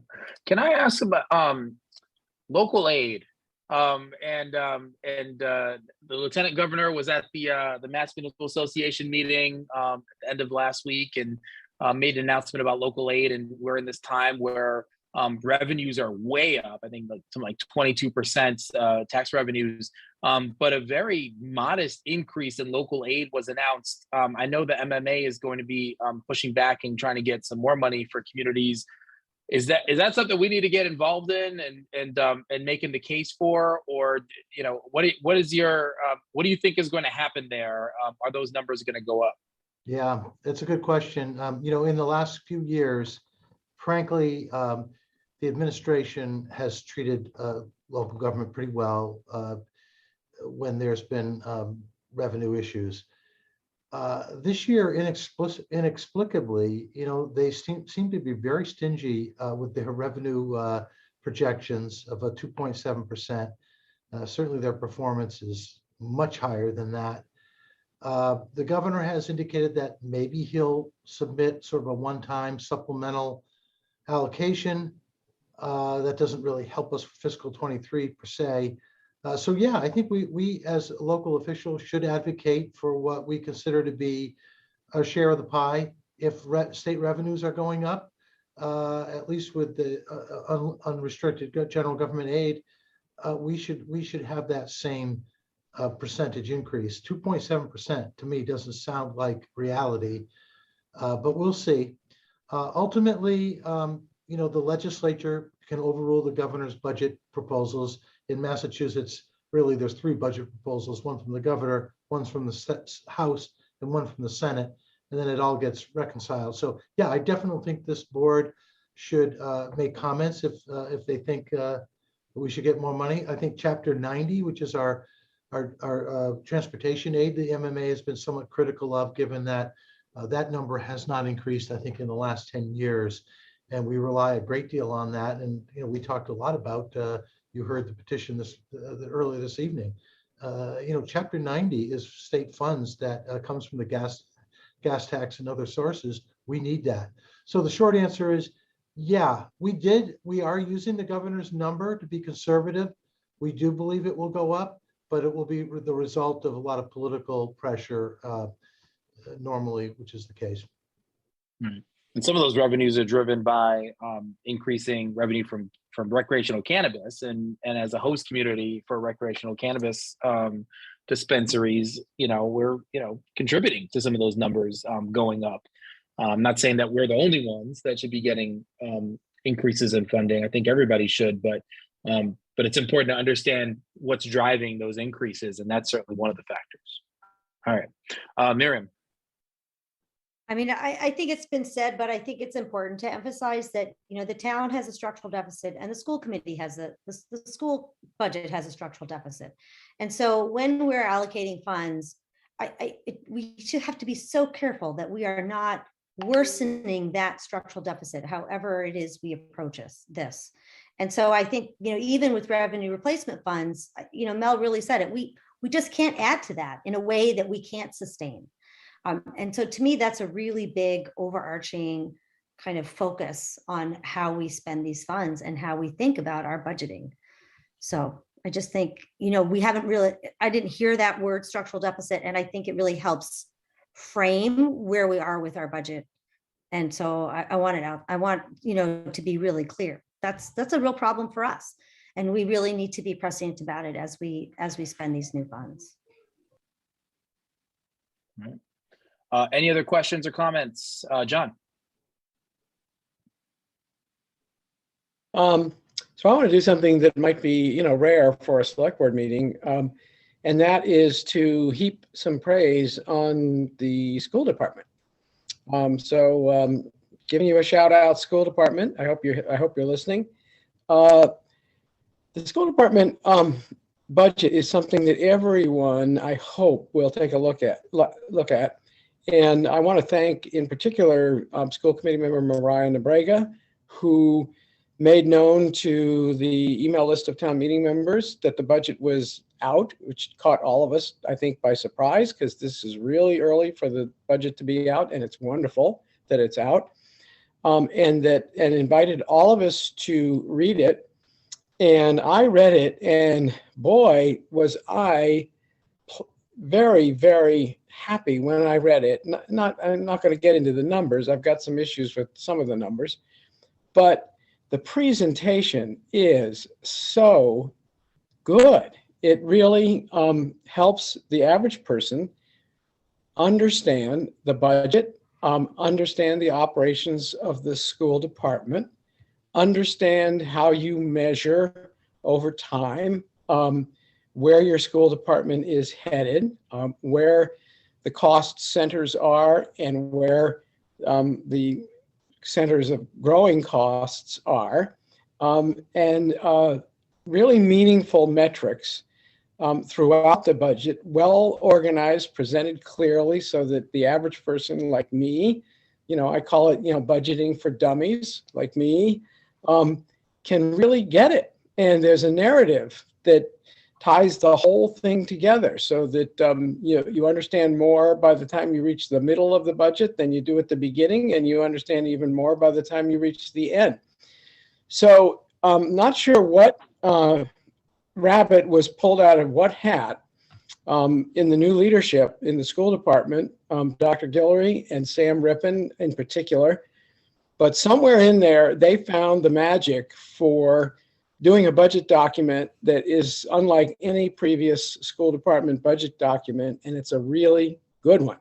So I with all that work that went into it, I hope that people will read it, learn from it, and then I think we'll have to get to, the major issue that I think we're all going to have to delve into, and that is they have this $6 million difference between what they currently say they need and what they are expecting to get as a result of the town school split in revenues. And we're going to have to tackle that one, with some pretty frank discussions and some pretty meaningful meetings. But we'll hold that till another day. Thanks, John. And good for them. I'll add that if I recall correctly, our budget presentation has been literally award winning in multiple years. Is that right, Melissa? That's We won some correct. awards for our budget. Yeah, there you go. So I kudos to our echo team that. as well. Congratulations. Thanks, John. Miriam.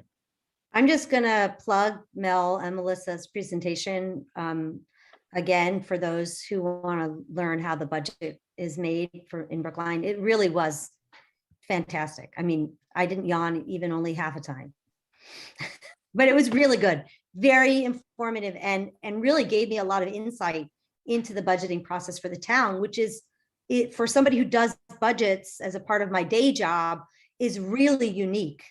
And so very helpful. So just putting that out there. All right, we've only got a few items left on our agenda tonight. So if there are any other questions or comments, we'll take them now. Otherwise, I'd love to move forward. Mel and Melissa, anything else we need to know before we go? No. Move on. I will take just a quick opportunity to really thank Justin and Devin. They've really pitched in a lot this year in the budget process. Justin kind of covering double duty, and then Devin kind of stepping up and learning how we do it. So that's been really great, and kind of excited to see how everyone kind of goes through the process with the additional staffing to kind of help manage some of the meetings as well. Great. Well done, everybody. Did we adequately plug our town administrator's community forum coming up? I think we did. Okay, that's Thursday for those who may have missed the mention of it. But what is it, Mel, 7? Yes. I believe so. 7 Yeah. to 8:30. 7 to 8:30. Yeah, highly recommended. Yep. All right. Okay, well done, everybody. Let's go forward. The next up is the Ranked Choice Voting Committee charge. I know there are some folks that have been waiting for this.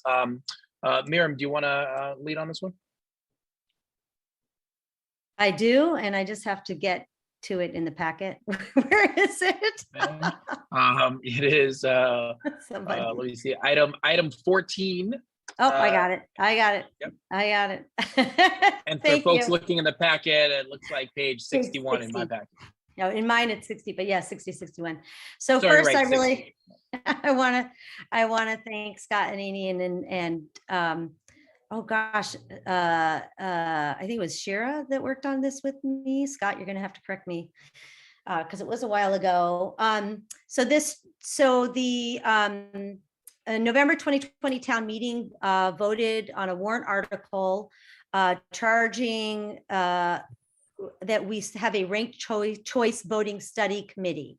The point of the committee is really to look at different types of ranked choice voting for town elections and make recommendations in terms of best practices. So that's what this charge does. It's got some very detailed tasks. I'm not going to list them all. And we will be accepting applicants. So if you'd like to be on this committee, please apply. And one of the things I think is really important that I would like to point out is this was a wonderful opportunity to have a student get involved in town government. And so Jay Schweitzer-Charlotte, who is a high school student, has been working with me. He has a week to do a project for his school. And his project has been doing background research on ranked choice voting to help this committee get off the ground running. And so what I would say is, for those of you who are on committees, for those of you that are doing work that have opportunities for students to get involved in town projects and government, this has just been a fabulous experience. I hope for me, I hope for him. And it also really advances the work of the committee. So once we do have committee members, they're going to have real background already. He's interviewing other towns and cities who have ranked choice voting. He's doing in-depth research in all the different types of ranked choice voting. So it's really going to be very helpful for us as a committee. So just wanted to put that out there, and I'm happy to take any questions. And I think Scott is here. I hope Scott is here, and Jay is here. So if anybody wants to ask questions or if they want to chime in on anything I missed, Devin, do you mind promoting Scott just in case? Miriam, let's just get started with any questions that board members have right now. I'll just ask one. Is just about the timing here. Well, obviously, this this would not impact the upcoming May election. So let's just make sure that we say that right now, because we'll have to, build a committee, do the work. It's going to take some time. So folks should know it wouldn't impact this May's election. Do you anticipate, because this is not a committee that will live on in perpetuity, it's got a finite mission, about how long it's going to take from start to finish to accomplish your work? I would say it's probably a little ambitious for next town meeting, because we still have to interview and put together the committee members. But certainly by fall town meeting, I would hope we would have recommendations to present. All right, so fall 2022, this fall town meeting. Great. At the latest. John, the latest, yeah. John? Hi, yeah, I just want to go back in time with folks, including those listening tonight, to the meeting at which we there was a vote on this. And, I'm not sure whether it's clear, probably isn't contained within the charge. And I'm not going to raise any issue about it tonight. The possibility that, that this committee might actually, find some issues, some problems with ranked choice voting. We went round and round at town meeting, and people like me were saying, is this committee going to report on ranked choice voting and what it would mean, or are they going to report on how to implement ranked choice voting in Brookline as though it's a done deal? We're implementing ranked choice voting in Brookline. I'm still not sure whether this committee is clear in that mandate. And in my head, I'm not clear. But be that as it may, I just want the committee to know, and I hope they have a chance to look into some of these questions, because I've been looking into them, and it's an interesting subject. I'm intrigued by ranked choice voting, but whenever I sort of read up on it in practice, and the closest example we have to Brookline is Cambridge, and they've had it for a long, long time. So, they're doing elections year after year with a ranked choice voting system in place. And here's a couple of things that they have been finding recently from their ranked choice voting system. It very, very rarely has a result that is different than the results you would have gotten if you had just simply taken the top 10 first choices. Very rarely. So you go to a lot of trouble, and a lot of math to end up getting a result that really very rarely departs from the result you would have gotten with the old system. The other thing that people are noticing lately is that it seems to be putting into prominence the importance of slates. The weapon of choice to try to move up in the ranked choice voting system is to be on a slate. So, slate forming gains in importance. It does not rule. In other words, people gravitate towards slates, but they don't necessarily get elected just because they got on a slate. But it does sort of contribute to the urgency of slate formation. So we could expect a lot of that if it were to come to Brookline. On the other hand, I'm not sure what particular contest it would ever apply to in Brookline. I heard it said during the debate leading up to this that it would not apply to town meeting races. Then you look at the races that are left, it won't apply to state elections as far as I know. Brookline can't change how we do state elections. So it's only for Brookline local elections as far as I know. And the number of offices where there's a multitude of candidates that would fit into a ranked choice voting sort of a scheme is very few. So I hope the committee members keep that in mind and sort of keep an open mind about ranked choice voting. All right. Thanks, John. And what I don't want to do is have this conversation be a back and forth about the various merits and detriments of ranked choice voting. That was discussed at town meeting in November 2020, and is going to be well discussed, I imagine, in this committee. And just to note that the tasks, it does say to make specific recommendations where appropriate on the use or not of ranked choice voting. And so I just, let's focus on the charge here and hopefully get this thing adopted so these folks who this passed again in November 2020, so we can get this thing on the road. Miriam? I just say, to reiterate what Raul said, it is explicit in the charge that we should look at holistically, so whether to use or not use.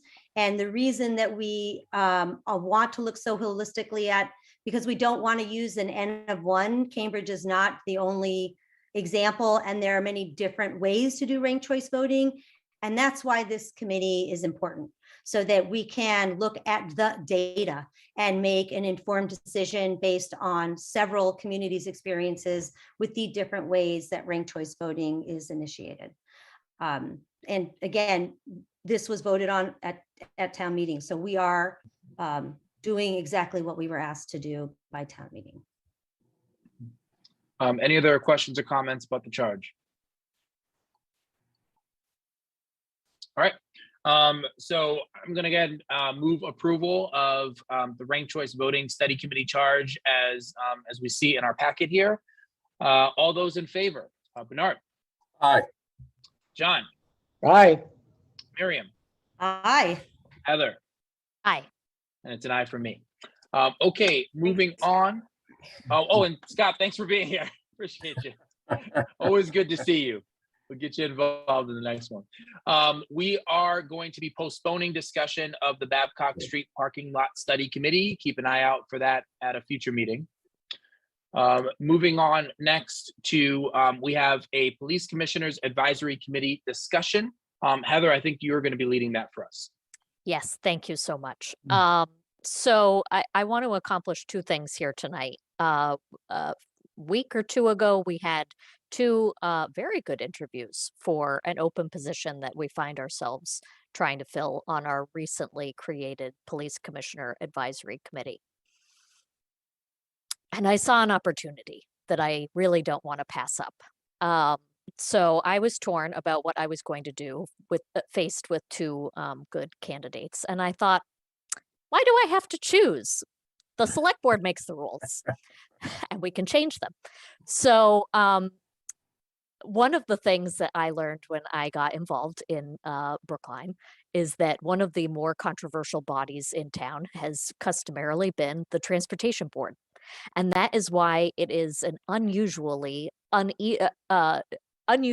even number, and it requires 4 out of the 6 to agree on things that hold. So when they vote, any decision, they need 4 out of the 6 to agree. And so I kind of want to do that with the PCAC. And I wanted to get your buy-in, your thoughts.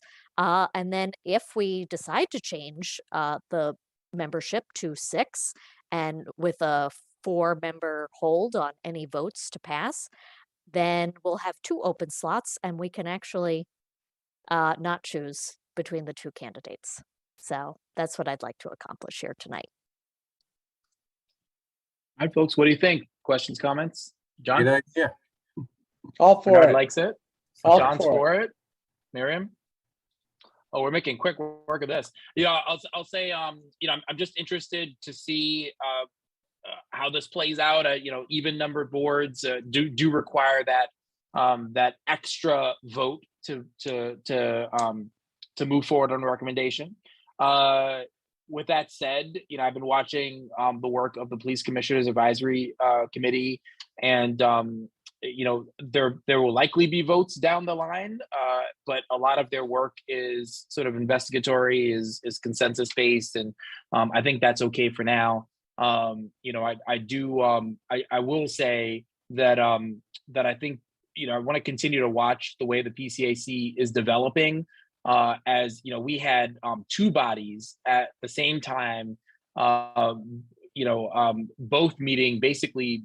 I know we were meeting weekly. I think the reform committee was meeting weekly. If they weren't, at least subcommittees were. And we were working very fast and furious on what we viewed as an urgent issue that needed to be addressed. I don't think that the current pace of the PCAC, which is meeting monthly, and with about meetings that go about an hour, maybe an hour and a little over an hour, is matching the same kind of urgency that our committees approached the work around reform and reimagining, and certainly this is much more a group that's focused on reform. So, I know part of that may be because we've got only 5 members and more recently only 4. So, I think that it may be that adding an additional member can help with the workload and help with the areas that the PCAC is investigating. Frankly, I'd like to see more out of the PCAC. Frankly, I'll just say it. I don't know that I'm seeing enough, and I'm seeing them act with the kind of urgency and breadth of scope that I'd love to see from a body like this. So let's go ahead and see if we can add a member, and if that helps with that. But I think there might be some other changes that need to happen down the line as well. And I'm anxiously watching their work and waiting to see how they develop. Bernard. Yeah.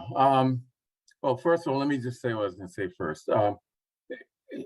I think the idea of requiring a sort of supermajority in a certain sense for the PCAC is probably a good idea, because although a lot of the work's going to be fairly uncontroversial, there may be a time when there's going to be a need for consensus, and requiring 4 out of 6, for example, just a small pressure point, but still really requires people to struggle with their perspectives and points of view and come to a consensus that everyone can agree with.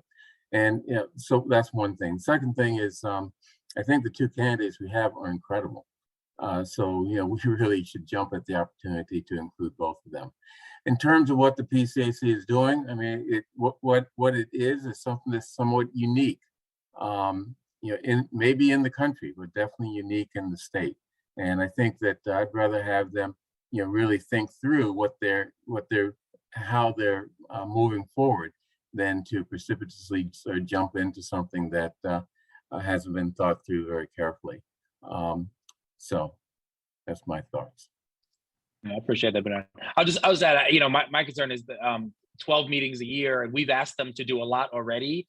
And if their committee is like other committees, we're going to ask them to do more. And I just don't know if they can accomplish what we're asking them to do in 12 meetings a year.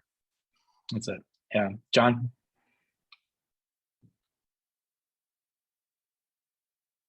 Sorry, yeah, here we go. I'll point out a significant difference between the PCAC and the Reform Committee and the Reimagining Committee.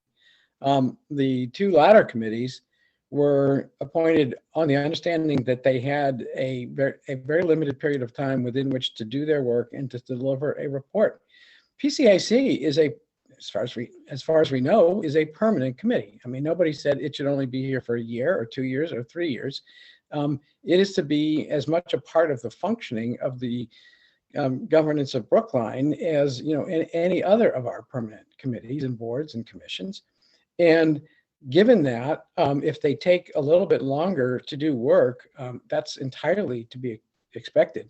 From what I have seen of their meetings, they have a pretty good handle on each meeting in terms of what they want to get out of it in content. And I've had discussions with the chair in particular. And we all have ideas as to things they might take up, at the next meeting or the meeting after that. But what really encourages me is that they have their own ideas as to what they want to take up. They're not waiting for anybody to tell them what to do. They're finding their way towards being a constructive part of helping to oversee the operations of the police department and make recommendations to the select board when they think recommendations need to be made to the select board. So I don't want them to feel discouraged because of anything they heard tonight. I think they're doing just fine, and I think they're going to do even better in the future with these two additional outstanding appointments. Appreciate that. I'll just add that expressing urgency is the same as discouragement. Frankly, patience is a luxury that some people have relative to this issue that other people don't. And so I'm going to continue to express urgency here. Any comments on this proposal? Any other comments rather on this proposal? It looks like we've got a board that's in favor of it. So why don't we go ahead and take a vote and make it official? How about that? We had, and I just want to make sure we had I haven't looked at that portion of the agenda, that we have a vote scheduled or fashioned on the possible vote. Yes, so we can take a vote. Perfect. So let's go ahead and vote. This would make the PCAC a 6-member committee with the appointment of the following 2 candidates. It would be Ronald Wilkinson for a term expiring in 2024. This is filling the vacancy left by Michael Zurab. And then Judith Fabricant expiring in 2025, and that would be a 3-year term. All those in favor? Bernard? Aye. John? Aye. Miriam? Aye. Heather? Aye. And it's an aye for me too. All right, well done. Thank you. All right, our final item is the restructuring of what is currently called the Climate Action Committee. Heather, would you like to take the lead here as well? Yes, I just wrote in the notes for Devin to promote a few people who I think will help present on this. As some people may know, I co-chair with Werner the Select Board Climate Action Committee, and we had a robust discussion last night. So I want to hand the floor over to Jesse Gray, who put together the first proposal, and he has been working on addressing comments over the past week and a half on that proposal. And I'm really hoping that we can get to a place where we all feel good about the proposal, and then we can vote. Fantastic. So I'll give you an update of what's happened. We had a productive meeting last week with a few members of the Select Board's Climate Action Committee, led by Linda Olson-Palke. And after that meeting, we made a number of changes to the draft that you had seen in previous weeks. We added a requirement for compliance with open meeting law, prioritization as an important piece of the process, consideration of cost and practicality, further consideration of equity, reference to technical expertise of the members, reference to actualizing the climate action plan, which was a big point of emphasis in the Collins Center report. They referred to the creation of a so-called strategic climate action plan, which was basically a more detailed climate action plan, because we know that climate action plans are pretty vague. And in fact, no community in the United States has figured out how to get to zero emissions. And so every community's plan is vague, which is a problem. So I think the Collins Center was right about that. We added greater ownership. We made it more clear that this new committee would own the climate action plan, would be the caretaker of it, in other words. And we added a reference to coordinating with state level action. The things that I'm hesitant to change are increasing the committee size to 7, referring to specific state planning, which is even more vague, actually. So specific instantiations are not helpful necessarily. Expanding the scope, since no community has successfully gotten to zero emissions, I think that's enough of a goal for one committee, even though I'm not ruling out that this committee could also focus on other things, but I don't think it needs to be part of the name. I don't think it needs to be described in the charge any more than it is. And then the final thing is that the Collins Center report kind of made it seem like we'd keep our current climate action plan, but then we'd add a more detailed strategic climate action plan. And so in this conversation, it was raised that maybe this new committee should create the strategic plan, but in my opinion, we should just have one document that's not just simply vague. So even though I do think it needs to be actualized and it needs to be a specific plan that can be implemented, I would prefer not to have two documents. So those are the sticking points.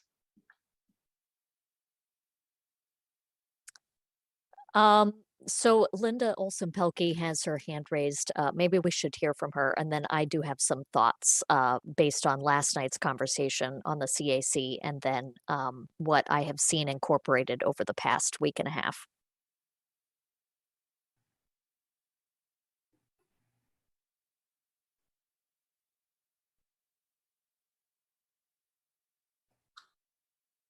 Hi, Linda.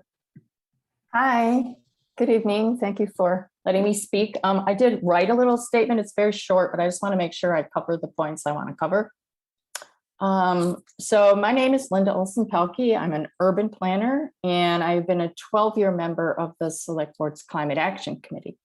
I want to thank Jesse and others who got the ball rolling on this, and I'm pleased we're moving forward with restructuring, which was one of the recommendations made from the Collins Center report.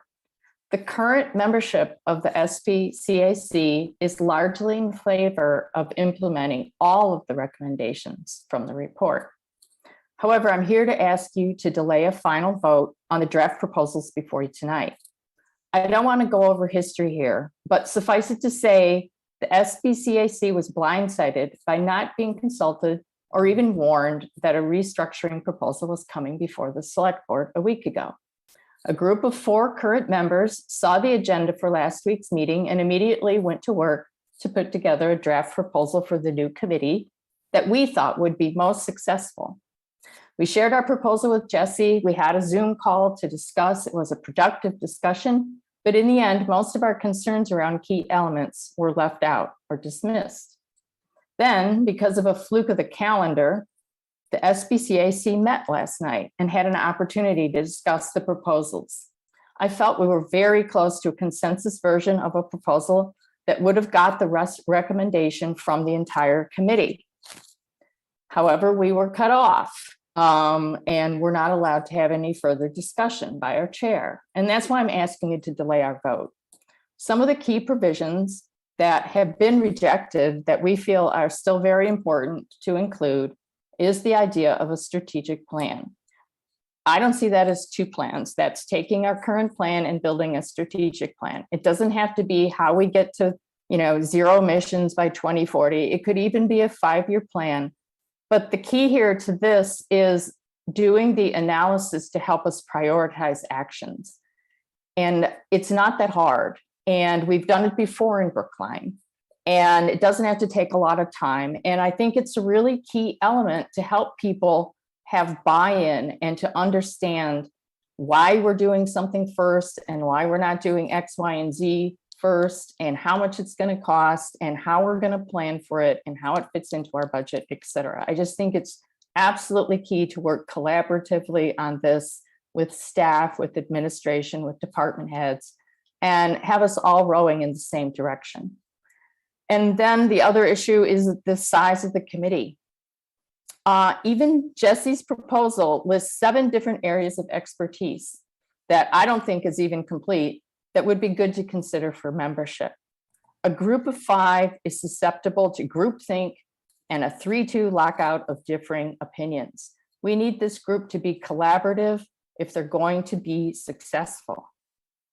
And I don't understand the reluctance to not want to reference the Commonwealth's Decarbonization 2050 roadmap legislation. It only makes sense for us to pay attention to it and coordinate it, if nothing except for knowing when there are incentives for certain actions, when there are grants available, when code changes are expected, et cetera. It only makes sense to me.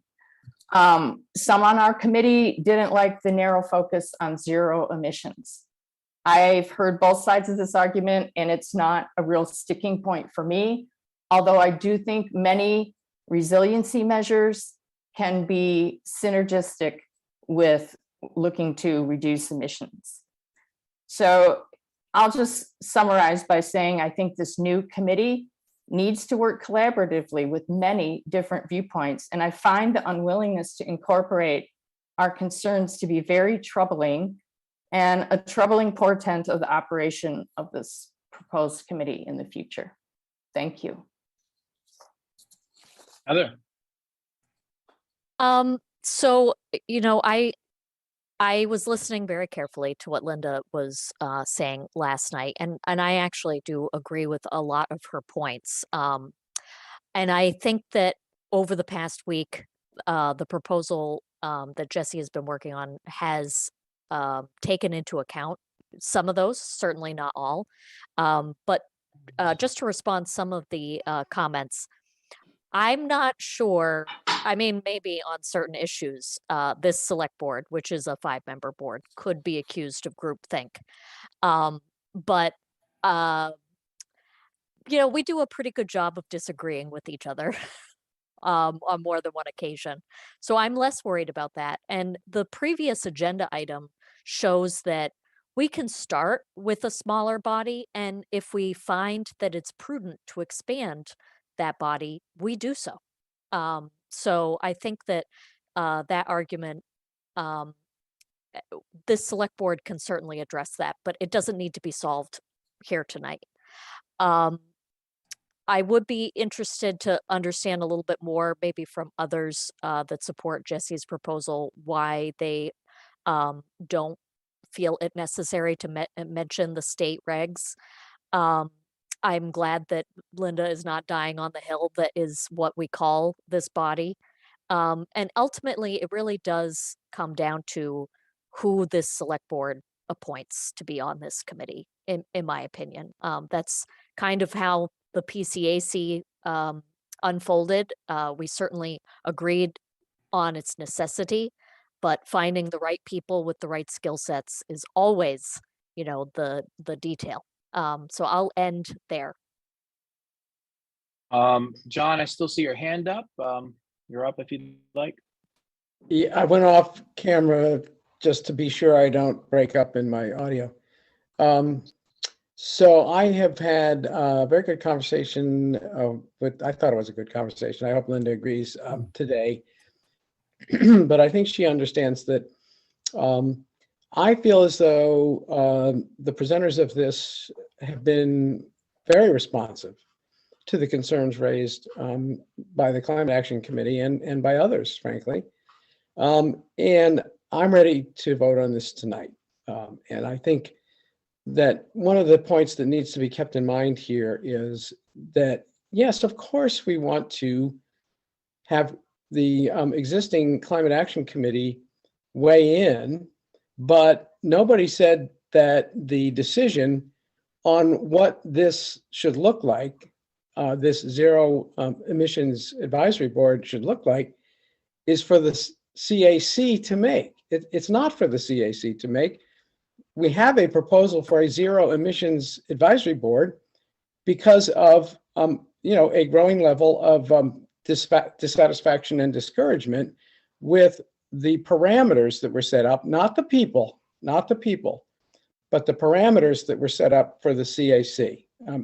It wasn't a body in the end that in 2022 was getting us movement fast enough towards goals. And so I just don't think we should buy into the assumption that we let the CAC decide what the Zero Emissions Advisory Board will look like. We want to take their best advice, and we have. I mean, Jesse and others have. And so I think the work of incorporating constructive suggestions from the Climate Action Committee is done. And that's why I'm ready to vote tonight. Thanks, John. Heather? I just forgot one point, and I think it's important. I very much agree with Linda about strategic plans. And I worked for the state. I work for a civil engineering firm that, helps municipalities craft strategic plans. But one of the things that has been so frustrating is to see us work so hard on a strategic plan and then see warrant articles come seemingly out of nowhere.